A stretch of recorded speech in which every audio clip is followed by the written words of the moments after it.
Hey there, everybody. How are you? I hope everyone's having a great day.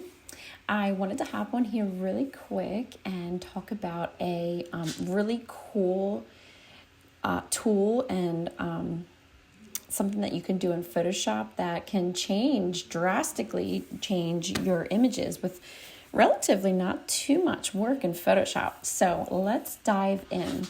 This is an image of my client. She's drop dead gorgeous, obviously. So what I'm doing is I'm making a photo collage to go on a wall at a sonography office. And I need to change the color of her dress because I have another image that the girl is wearing a red dress and I just thought it was too much red. I wasn't going for that look. So I want to change her dress. I'm thinking I want to change it more of a brown color. So I want to show you how to quickly do that in Photoshop. So what I do is I'll flatten my image, which I've already done, but I'll show you how I do it. I actually created an action for flatten here, and it basically flattens the image and then copies the background. So I'll hit it.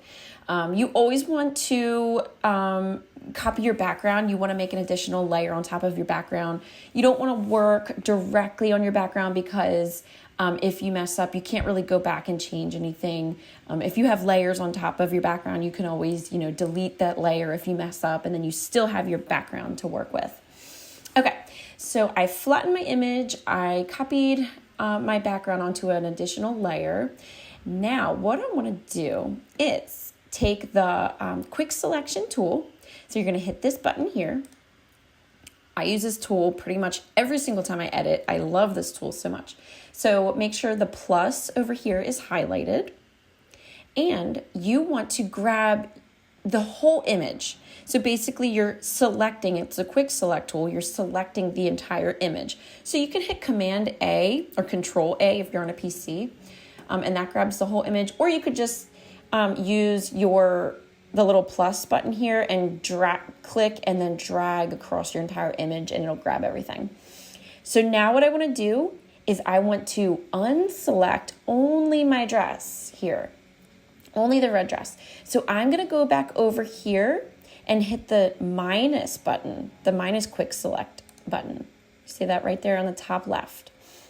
Then I'm going to go in and click and drag over only the dress.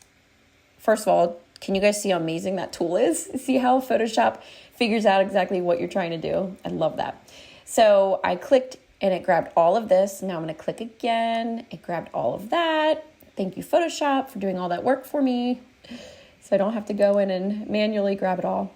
Okay, so you see how my whole dress is selected, but remember, I'm going to be changing the dress to a brown color, but right now her arm is selected too, and I do not want to change the color of her arm.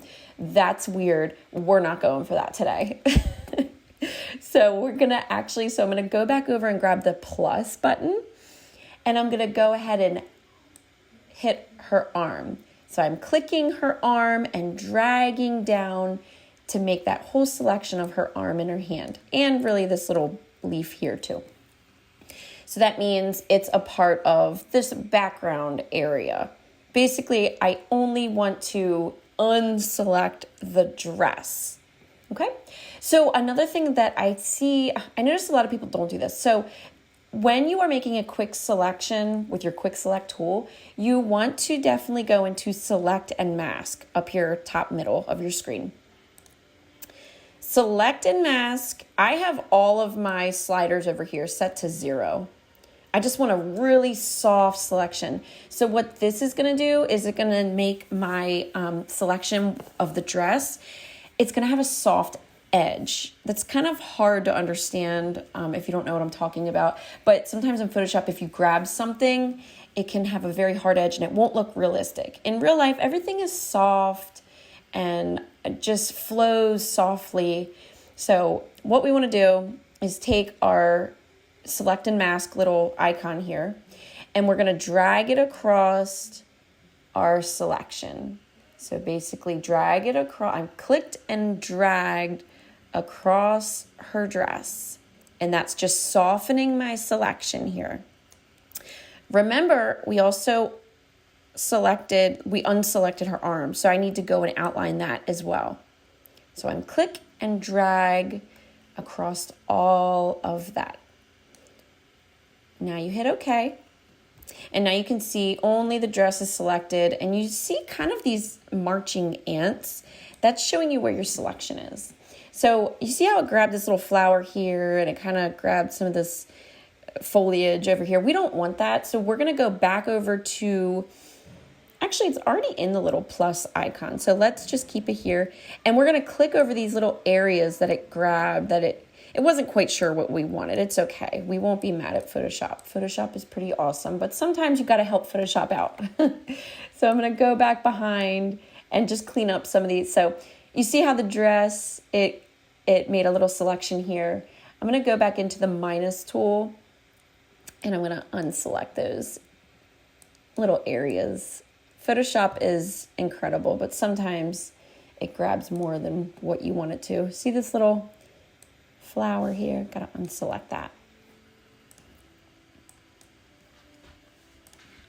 Perfect. And I kind of did a lot here, so I'm going to go back into select and mask and just make sure my selection is softened.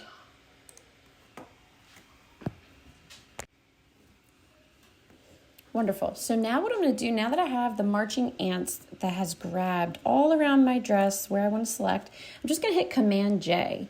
That basically just means I'm copying and pasting. So you could hit Control or Command C, and then Control or Command V, which will paste your selection.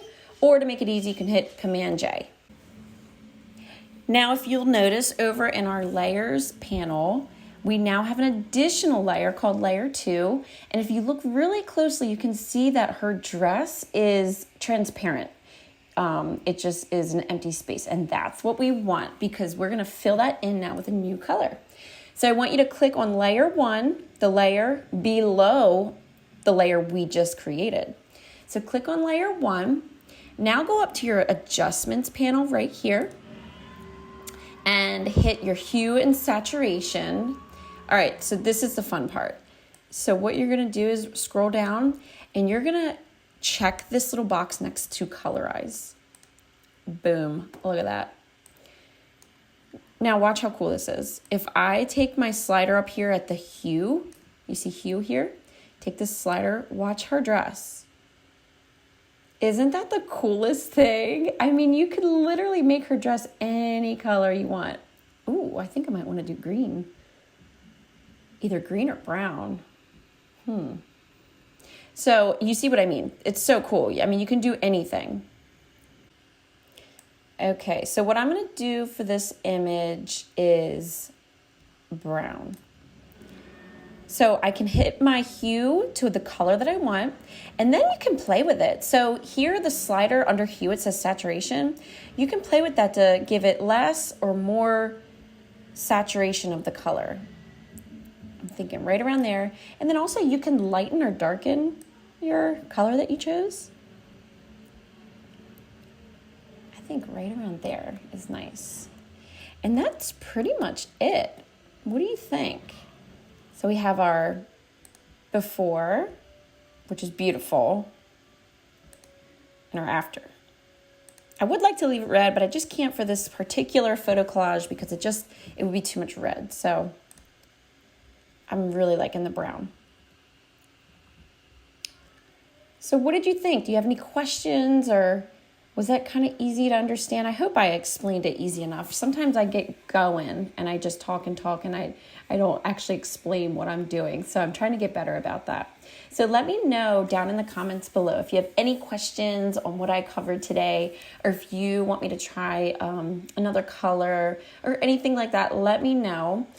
And then let me know also if you want me to go over any other beginner photography or beginner Photoshop topic. I would love to. So other than that, you guys have a great day and go have some fun in Photoshop. Pull up an image and change. I mean, you can see the limitless options here. I mean, you could change her hair color. You could change her lip color. you could change anything in the photo. So really the sky's the limit. You can do anything in Photoshop. So have fun with your images. And if you do happen to work on an image using this tutorial, please comment below and let me know how you did, or even send me your before and after photo. I would love to see that. So you guys have a great day. Thank you so much for watching. I'll see you next time. Bye.